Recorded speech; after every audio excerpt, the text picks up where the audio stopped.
ಎಳಿತಾ ಇದೆಯಲ್ಲ ಸರ್, ಯಾವ ಗಳಿಗೆ ಹೆಸರಿಟ್ರು ನಮ್ಗೆ ಎಳಿತಾ ಇದೆ ಫಸ್ಟ್. ಈಗ ಒಂದು ಟ್ರೆಂಡ್ ಶುರು ಆಗಿದೆಯಲ್ಲ, ಅದರ ಸಿನಿಮಾ ರಿಲೀಸ್ ಆದ್ರೆ ಅಯ್ಯೋ ಇಷ್ಟು ಚೆನ್ನಾಗಿತ್ತು, ಇದನ್ನ ಥಿಯೇಟ್ರಲ್ಲಿ ಮಿಸ್ ಮಾಡ್ಕೊಂಬಿಟ್ವಲ್ಲ ಛೇ ಅಂತ ಯಾವಾಗ್ಲೂ ಹೇಳ್ತಾ ಇರ್ತಾರೆ. ನಮ್ಮ ಡೈರೆಕ್ಟರ್ ಪ್ರೊಡ್ಯೂಸರ್ ಎಷ್ಟು ಬುದ್ಧಿವಂತರು ಅಂದ್ರೆ ರಿಲೀಸ್ ಮಾಡೋದೇ ಲೇಟಾಗಿ ರಿಲೀಸ್ ಮಾಡ್ತಾರೆ. ಸೊ ರಿಲೀಸ್ ಆಗಿದ ತಕ್ಷಣ ಎಲ್ಲರೂ ನೋಡ್ಲಿ ಅಂತ. ಹಾಗೆ ಡೈರೆಕ್ಟರ್ ಒಳ್ಳೆಯವರು, ಪ್ರೊಡ್ಯೂಸರ್ ತುಂಬಾ ಒಳ್ಳೆಯವರು. ಚಂದನ್ ಶೆಟ್ಟಿ ಜೊತೆ ನಾನು ಈಸ್ ಒಂಥರ ತುಂಬಾ ಕಂಫರ್ಟಬಲ್ ಆಗಿತ್ತು ಆಕ್ಟ್ ಮಾಡಕ್ಕೆ. ಈಗೋನೇ ಇಲ್ಲ ಅಂತ ಅನಿಸ್ತು ನಮ್ಗೆ ಅವ್ರ ಜೊತೆ ಕೆಲಸ ಮಾಡ್ಬೇಕಾದ್ರೆ. ತುಂಬಾ ಒಳ್ಳೆ ಫ್ರೆಂಡ್ ಕೂಡ. ಅವ್ರಿಗೆ ಒಳ್ಳೇದಾಗ್ಲಿ ಈ ಸಿನಿಮಾದಿಂದ, ಪ್ರೊಡ್ಯೂಸರ್ಗೆ ಒಳ್ಳೇದಾಗ್ಲಿ, ಡೈರೆಕ್ಟರ್ ತುಂಬಾ ಒಳ್ಳೇದಾಗ್ಲಿ. ಹಾಗೆ ಮ್ಯೂಸಿಕ್ ನನ್ಗೆ ತುಂಬಾ ಇಷ್ಟ ಈ ಸಿನಿಮಾ. ನನ್ ಗೋಲ್ಡ್ ಫ್ಯಾಕ್ಟ್ರಿ, ಆಮೇಲೆ ಈ ಹಾಡು ನನ್ಗೆ ಸಿಕ್ಕಾಪಟ್ಟೆ ಇಷ್ಟ.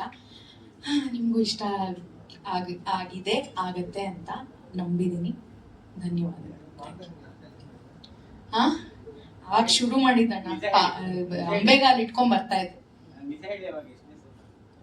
ಆಗ ಒಂದ್ 2-3 ಸಿನಿಮಾ ಮಾಡಿದ್ದೆ. ಬಟ್ ಇವ್ರು ಕಾಸ್ಟ್ ಮಾಡ್ಬೇಕಾದ್ರೆ ಫ್ರೆಶ್ ಫೇಸು, ಯಾವ ಸಿನಿಮಾಲು ಆಕ್ಟ್ ಮಾಡಿರ್ಬಾರ್ದು ಹುಡುಗಿ ಅಂತ ಹೇಳ್ತಾ ಇದ್ರು. ಗೊತ್ತಿರ್ಲಿಲ್ಲ ನನ್ ಬಗ್ಗೆ.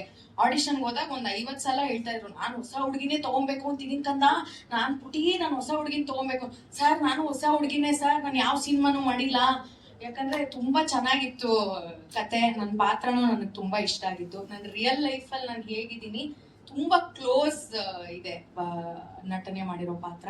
ಸೊ ನಾನು ಇದು ಬಿಟ್ಕೊಡ್ಬಾರ್ದು ಅಂತ, ಸರ್ ನಾನು ಹೊಸ ಹುಡುಗಿನೇ ಸರ್, ಯಾವ ಸಿನಿಮಾನು ಮಾಡಿಲ್ಲ, ಏನು ಗೊತ್ತಿಲ್ಲ ನನಗೆ ಅಂತ ಸ್ವಲ್ಪ ಸ್ಕ್ಯಾಮ್ ಮಾಡಿ ಮಾಡಿದೆ. ಬಟ್ ನನಗೆ ಮುಂಚೆನು ಮಾಡೋರಂತೆ ಅಂದ್ರು. ನನಗೂ ಗೊತ್ತಿಲ್ಲ ಸರ್, ನಿಮ್ನು ಮಂಗ ಮಾಡೋರ ಏನ್ ಅಂತದ್ದೇನ್ ಸರ್ ಮಾಡಿದೀನಿ. ಯಾವ್ದು ರಿಲೀಸ್ ಆಗಿರ್ಲಿಲ್ಲ. ಸಿನಿಮಾದವ್ರು ಹೆಂಗೆ ಅಂದ್ರೆ ನಾನು ಮಾಡಿದೀನಿ ಅಂತ ಹೇಳ್ಕೋಬಾರ್ದು. ಬಂದಾಗ ಗೊತ್ತಾಗತ್ತಲ್ವಾ. ಇನ್ನ ಏನು ಬಂದಿರ್ಲಿಲ್ಲ ಅಂದ್ರೆ ಸೇಫ್ ಅಂತ. ನನ್ನ ಪಾತ್ರದ ಹೆಸರು ವಸಂತ ಅಂತ. ನಾನೊಂದು ಮೆಸ್ ಇಟ್ಕೊಂಡಿರ್ತೀನಿ, ಅದ್ರ ಹೆಸರು ಮಿಸ್ ವಸಂತ ಮೆಸ್ ಅಂತ. ತುಂಬಾ ಚೆನ್ನಾಗಿ ಒಳ್ಳೊಳ್ಳೆ ತಿಂಡಿಗಳು ಸಿಗುತ್ತೆ. ಆಮೇಲೆ ಒಳ್ಳೆ ಇಂಗ್ಲಿಷ್ ಮಾತಾಡ್ತೀನಿ. I have learned what did I study in this film?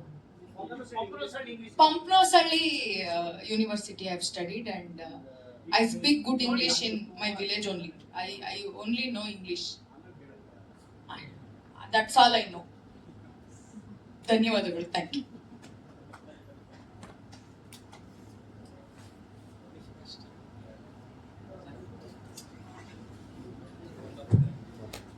ಧನ್ಯವಾದಗಳು ಎಲ್ಲರಿಗೂ.